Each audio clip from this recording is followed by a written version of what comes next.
Sense and Sensibility. Chapter 18. Eleanor saw, with great uneasiness, the low spirits of her friend. His visit afforded her but a very partial satisfaction, while his own enjoyment in it appeared so imperfect. It was evident that he was unhappy. She wished it were equally evident that he still distinguished her by the same affection which once she had felt no doubt of inspiring, but hitherto the continuance of his preference seemed very uncertain, and the reservedness of his manner towards her contradicted one moment what a more animated look had intimated the preceding one. He joined her and Marianne in the breakfast-room the next morning before the others were down, and Marianne, who was always eager to promote their happiness as far as she could, soon left them to themselves. But before she was halfway upstairs she heard the parlour door open, and, turning round, was astonished to see Edward himself come out. "I am going into the village to see my horses," said he. "As you are not yet ready for breakfast, I shall be back again presently."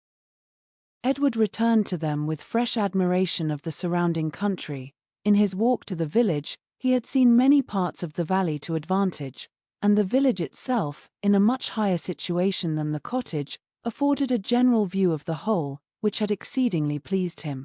This was a subject which ensured Marianne's attention, and she was beginning to describe her own admiration of these scenes, and to question him more minutely on the objects that had particularly struck him, when Edward interrupted her by saying, "You must not inquire too far, Marianne. Remember, I have no knowledge in the picturesque, and I shall offend you by my ignorance and want of taste if we come to particulars. I shall call hills steep, which ought to be bold, surfaces strange and uncouth, which ought to be irregular and rugged, and distant objects out of sight, which ought only to be indistinct through the soft medium of a hazy atmosphere.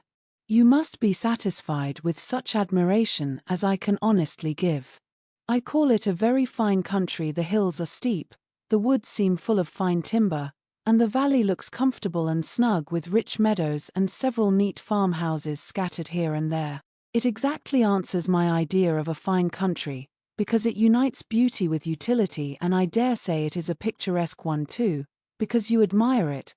I can easily believe it to be full of rocks and promontories, grey moss and brushwood, but these are all lost on me. I know nothing of the picturesque." "I am afraid it is but too true," said Marianne, "but why should you boast of it?" "I suspect," said Eleanor, "that to avoid one kind of affectation, Edward here falls into another. Because he believes many people pretend to more admiration of the beauties of nature than they really feel, and is disgusted with such pretensions, he affects greater indifference and less discrimination in viewing them himself than he possesses. He is fastidious and will have an affectation of his own."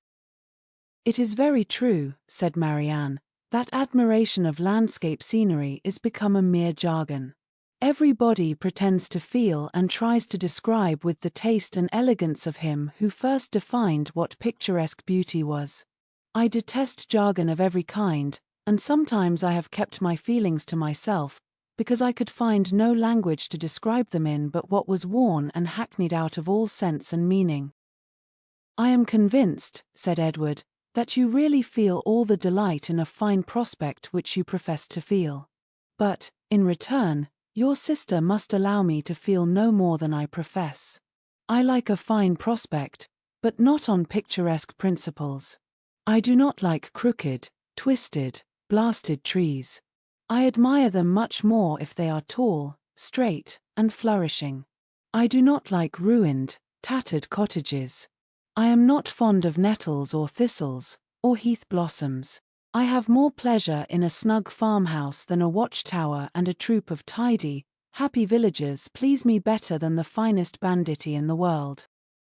Marianne looked with amazement at Edward, with compassion at her sister. Eleanor only laughed. The subject was continued no farther, and Marianne remained thoughtfully silent, till a new object suddenly engaged her attention. She was sitting by Edward, and in taking his tea from Mrs. Dashwood, his hand passed so directly before her, as to make a ring, with a plait of hair in the centre, very conspicuous on one of his fingers. "I never saw you wear a ring before, Edward," she cried. "Is that Fanny's hair? I remember her promising to give you some. But I should have thought her hair had been darker." Marianne spoke inconsiderately what she really felt, but when she saw how much she had pained Edward, her own vexation at her want of thought could not be surpassed by his. He coloured very deeply, and giving a momentary glance at Eleanor, replied, "Yes, it is my sister's hair. The setting always casts a different shade on it, you know." Eleanor had met his eye, and looked conscious likewise. That the hair was her own, she instantaneously felt as well satisfied as Marianne. The only difference in their conclusions was, that what Marianne considered as a free gift from her sister, Eleanor was conscious must have been procured by some theft or contrivance unknown to herself. She was not in a humour, however, to regard it as an affront, and affecting to take no notice of what passed, by instantly talking of something else, she internally resolved henceforward to catch every opportunity of eyeing the hair and of satisfying herself, beyond all doubt, that it was exactly the shade of her own. Edward's embarrassment lasted some time, and it ended in an absence of mind still more settled. He was particularly grave the whole morning. Marianne severely censured herself for what she had said, but her own forgiveness might have been more speedy, had she known how little offence it had given her sister. Before the middle of the day, they were visited by Sir John and Mrs. Jennings, who, having heard of the arrival of a gentleman at the cottage, came to take a survey of the guest.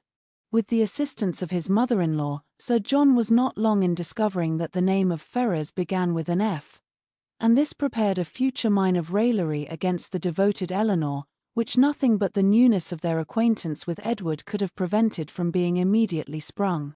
But, as it was, she only learned, from some very significant looks, how far their penetration, founded on Margaret's instructions, extended.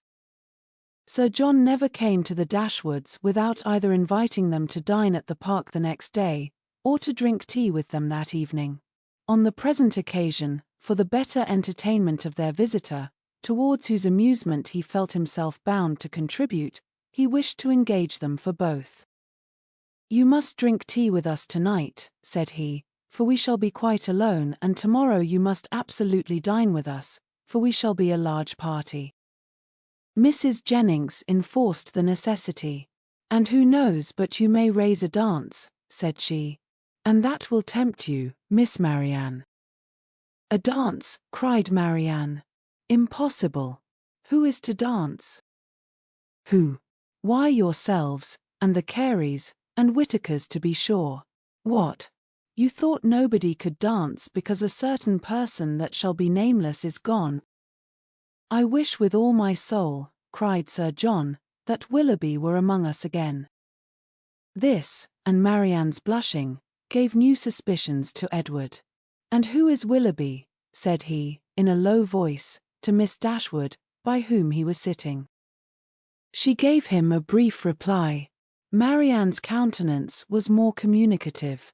Edward saw enough to comprehend, not only the meaning of others, but such of Marianne's expressions as had puzzled him before, and when their visitors left them, he went immediately round her, and said, in a whisper, "I have been guessing. Shall I tell you my guess?" "What do you mean?" "Shall I tell you?" "Certainly." "Well then, I guess that Mr. Willoughby hunts." Marianne was surprised and confused, yet she could not help smiling at the quiet archness of his manner, and after a moment's silence, said, "Oh, Edward, how can you? But the time will come, I hope. I am sure you will like him." "I do not doubt it," replied he, rather astonished at her earnestness and warmth, for had he not imagined it to be a joke for the good of her acquaintance in general, founded only on a something or a nothing between Mr. Willoughby and herself, he would not have ventured to mention it.